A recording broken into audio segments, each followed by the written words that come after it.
Chapter 8, Things Not Seen, My Life. Wake up, shower, eat, read, talk to mom, watch TV, talk to mom, eat, nap, listen to jazz, read, talk to dad, watch TV, go online, talk to mom, eat, practice my trumpet, worry, watch TV, read, talk to mom, nap. So that's Wednesday, my second thrilling day as Bobby the missing person. It's weird not having anybody around. It makes it so easy to think. Too easy.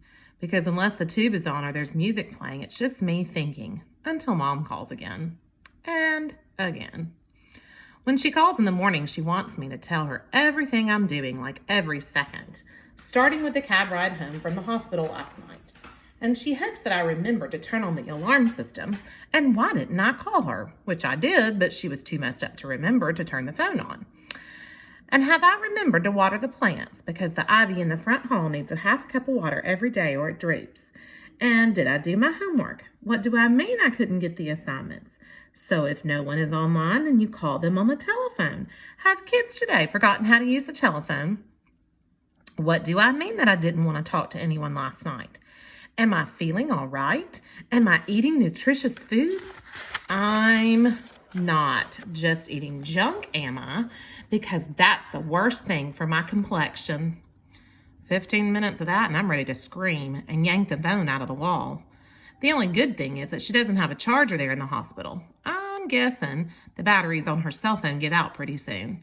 But then she'll just get a regular phone put in her room, so there's no escape. I'm missing the old mom. One who would show up once or twice a day, give an order, and then get out of my busy life. And suddenly it seems like I'm her life. Dad sounds all right when he calls me about noon, and I'm glad because I need Dad's help. I mean, like, what if the accident had messed up his head? But that clearly has not happened because first he explains exactly how he's hurt, exactly like he'd been the surgeon himself or like he was awake the whole time, taking notes. And then he tells me how he's been thinking about my situation. I can tell there's another person in the room with him because he's not being specific.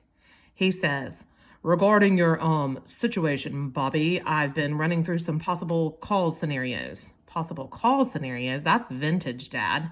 He says, the second I get out of here, I'd like to run some tests at the lab. Maybe put a sliver of your fingernail under the electron microscope. Maybe try to get a reading from a spectrometer, things like that.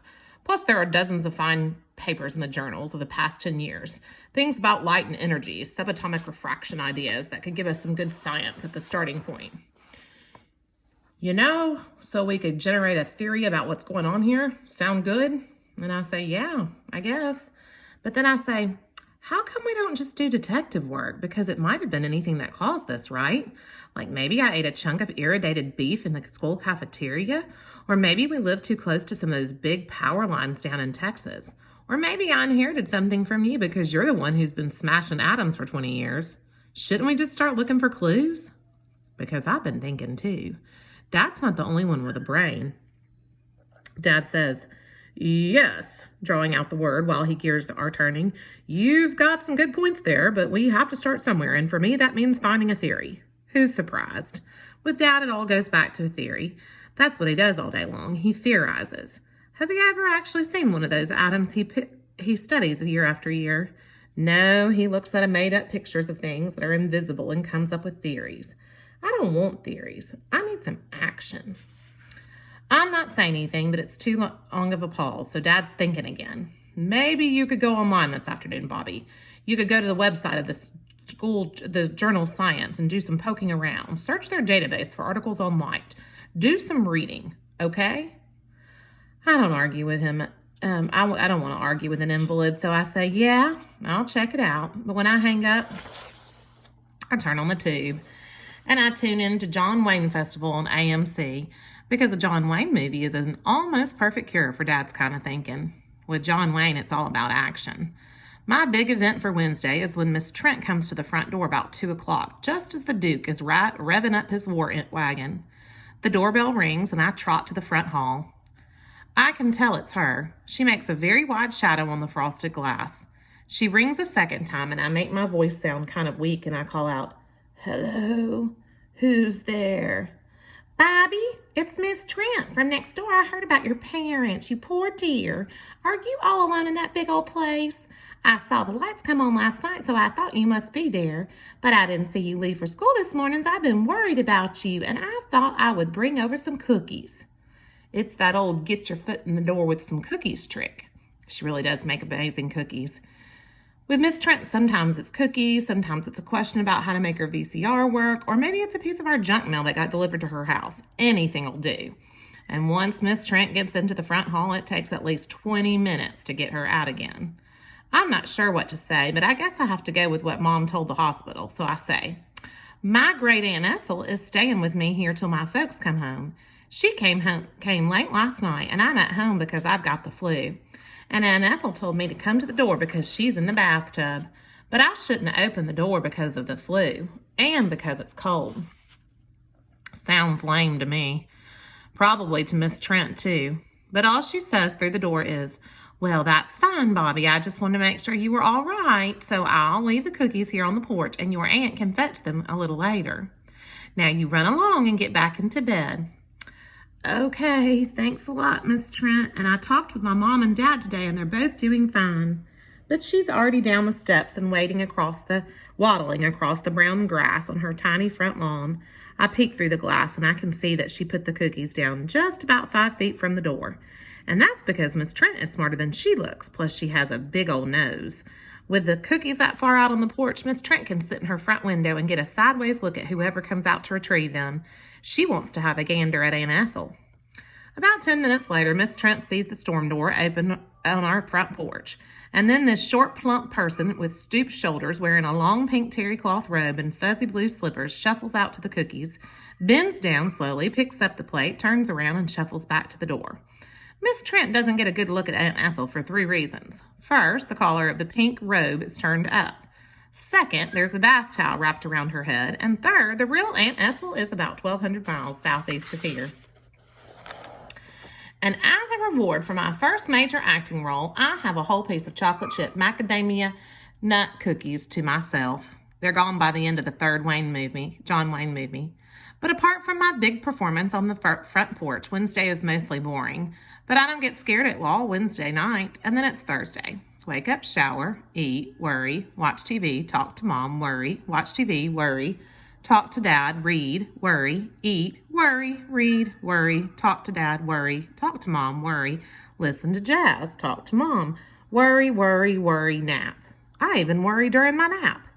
So Thursday's pretty much like Wednesday, only worse. Besides the worry, it's worse because it's a beautiful day outside. One of those trick days near the end of February in Chicago when it feels like spring, except you know that there's going to be 6 or 8 more weeks of cold and snow and sleet. But a day like this actually makes you want to go outside and throw a frisbee or something. And it's worse because mom and dad are doing a lot better and they feel like they have to call me all the time, which is something new for them. And it's worse because I'm going to see what's happening. I'm starting to see what's happening in my life. Because it's not like I wanted this. It's not like I'm some mad scientist who planned and studied and dreamed about becoming invisible all the time his life. And now it's happened, so now I can use my powers to take over the world. It's not like that. Not when it's really happening. And I can just hear some guys at the school talking about this. They'd go, whoa, you're invisible and you're bummed about it? Like, what's your problem? Go with the flow, dude. Check out the girls' locker room. Check out the jewelry store. Go to the bank and learn some codes, man. Go work for the CIA, like James Bond, only better. Invisible. That's so cool. Because if that's what some kid is thinking, that's because it's not happening to him. He's not facing it all day and all night, which is what it really means. This isn't a movie where you watch it for 2 hours and then it ends and then you climb into your car and you talk about how the movie was while you go get pizza with some friends. This isn't like that. This is my life. And what's happening means that suddenly my life is completely off track. It's like a train wreck and I'm pinning down trapped and it's starting to feel like this is permanent. What if I never change back to the way I was? What then? Do I have to keep it a secret forever? Like a spy who can never tell his wife and kids who he really is? Ha! What wife and kids? Right. Now it feels like I'm never going to get to be on my own.